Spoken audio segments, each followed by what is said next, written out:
बच्चे बूढ़े जवान सबके काम आने वाले विकास पर हमने ध्यान दिया। हमारा मकसद किसी की भावना को हाथ करना नहीं था और ना ही हम धर्म और नफरत की राजनीति करते हैं। हमारा मकसद सिर्फ भाईचारे को एक साथ लेकर चलना है। हालांकि मुझे पैसे वगैरह का कोई शौक नहीं था कि मैं राजनीति में उतरकर पैसे कमा लूंगा। अल्लाह का शुक्र है, पैसे की मेरे पास कोई कमी नहीं है। मैं तो सिर्फ अपने क्षेत्र का विकास और गरीब जनता का साथ देने के लिए ही राजनीति में आया। मैं उन लोगों में से नहीं हूं जो सिर्फ अपने घर को बनाने के लिए जनता से वोट मांगने जाते हैं और जीतने के बाद जनता की तरफ, विकास की तरफ ध्यान नहीं, क्योंकि हमने जो वादा किया उसको पूरा भी किया। मैं सदा आपके बीच में रहकर आप लोगों की सेवा करूंगा। आपका अपना वाजिब अली। दोस्तों, वीडियो पूरी देखना, तभी आपके समझ में आएगा। वाजिब अली की कहानी, रत्ती पहाड़ की जुबानी। मेरा नाम वाजिब अली है और मैं डीग जिले के सीकरी कस्बे में रहता हूँ। मेरा पैतृक गांव पालकी है। दोस्तों, वह भी दिन था जब हमारा भी कभी भूख और गरीबी से सामना हुआ था, लेकिन हमारे पिताजी हाजी शेर मोहम्मद ने हमको पढ़ाया लिखाया और इस काबिल बनाया कि हम अच्छी एजुकेशन प्राप्त कर सकें। उसे टाइम पढ़ाई के अच्छे संसाधन नहीं थे। पढ़ाई लिखाई करने के बाद मैं अपने भाइयों के साथ ऑस्ट्रेलिया चला गया। वहां पर रहकर अपने कारोबार के साथ साथ अपनी पढ़ाई भी करने लगा। फिर बाद में मुझे लगा कि मेरे जैसे न जाने कितने नौजवान, कितने माँ बाप अपने बच्चों को अच्छी शिक्षा और रोजगार दिलाना चाहते हैं, लेकिन कोई भी सरकार या नेता इस इलाके पर ध्यान नहीं देता। यहाँ पर अच्छी सड़क नहीं थे, अच्छे स्कूल नहीं थे, लोगों को इलाज के लिए दूर जाना पड़ता था। मुझे इसकी ही चिंता सताने लगी तो मैं अपने कारोबार, ऐश आराम की जिंदगी ऑस्ट्रेलिया को छोड़कर वापस अपने मेवाती इलाके में आ गया। मैं आकर देखा कि यहाँ की हालत बहुत ज्यादा खराब है। नौजवान बेरोजगार घूम रहे हैं, स्कूल की दशा खराब है, लोगों को अच्छा इलाज नहीं मिल पा रहा है। तो मैं अपने क्षेत्र की दशा को बदलने की ठान ली। फिर मैंने सोचा कि अपनी तरफ से क्षेत्र को बदलना नामुमकिन है। सरकार के साथ मिलकर ही यह काम संभव हो सकता है। इसके लिए मैं चुनावी मैदान में उतर गया। हालांकि मुझे पैसे वगैरह का कोई शौक नहीं था कि मैं राजनीति में उतरकर पैसे कमा लूंगा। अल्लाह का शुक्र है, पैसे की मेरे पास कोई कमी नहीं है।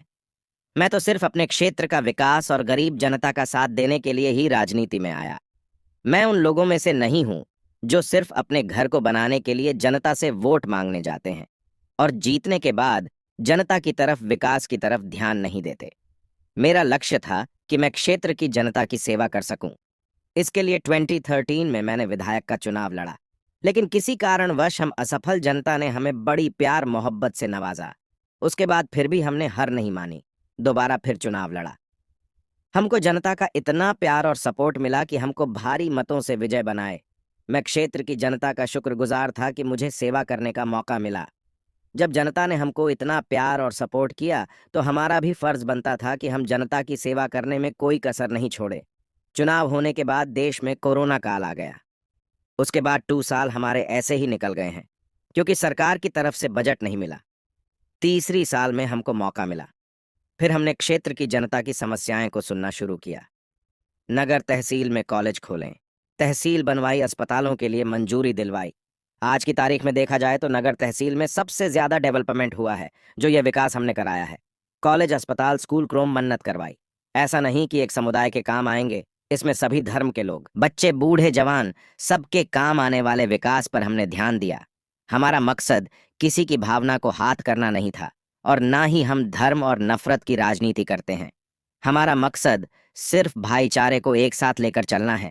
सबसे ज्यादा स्कूल, कॉलेज, अस्पतालों पर ध्यान दिया, क्योंकि क्षेत्र के बच्चे अनपढ़ और बेरोजगार घूम रहे हैं।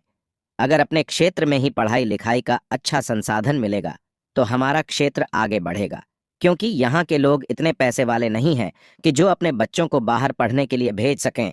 वहाँ के फीस बहुत ज्यादा होती है, जो एक गरीब बाप के लिए जुटाना नामुमकिन है। जिले का सबसे बड़ा अस्पताल हमने नगर तहसील में बनवाया, क्योंकि जब डॉक्टर ऑपरेशन या फिर कोई बड़ी बीमारी के लिए आगे रेफर कर देता है तो लोग ना जाने कहां कहां से पैसा इकट्ठा करके अपने मरीज को वहां ले जाते हैं और उनको बुरी तरह डॉक्टर लूटते हैं। अब नगर तहसील में ही अच्छा से अच्छा इलाज लोगों को मिलेगा। बात की जाए रोजगार की, तो हमने बास बुर्जा के अंदर Delhi Mumbai super express way पर कट दिलवाया। कट दिलाने से यह फायदा हुआ कि वहां पर इंडस्ट्रियल एरिया बनेगा, वहां पर बड़ी बड़ी फैक्ट्री खुलेंगे और हमारे क्षेत्र के लोगों को रोजगार मिलेगा, क्योंकि बेरोजगार नौजवान 10-15 हजार की नौकरी के लिए बाहर कमाने जाते हैं, जो उनके खर्चे में ही बराबर हो जाते हैं।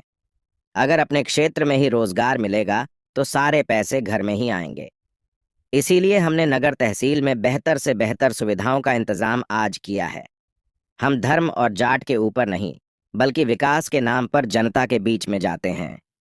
कोई आकर यह बता दे कि वाजिब अली ने हिंदू मुसलमान के बीच भेदभाव किया है। हमने तो सभी धर्म और मजहब को एक साथ लेकर चलने का काम किया है। हम उम्मीद करते हैं कि जनता पिछले बार की तरह ही हमको प्यार और मोहब्बत से नवाजेगी, क्योंकि हमने जो वादा किया उसको पूरा भी किया। मैं सदा आपके बीच में रहकर आप लोगों की सेवा करूंगा। आपका अपना वाजिब अली।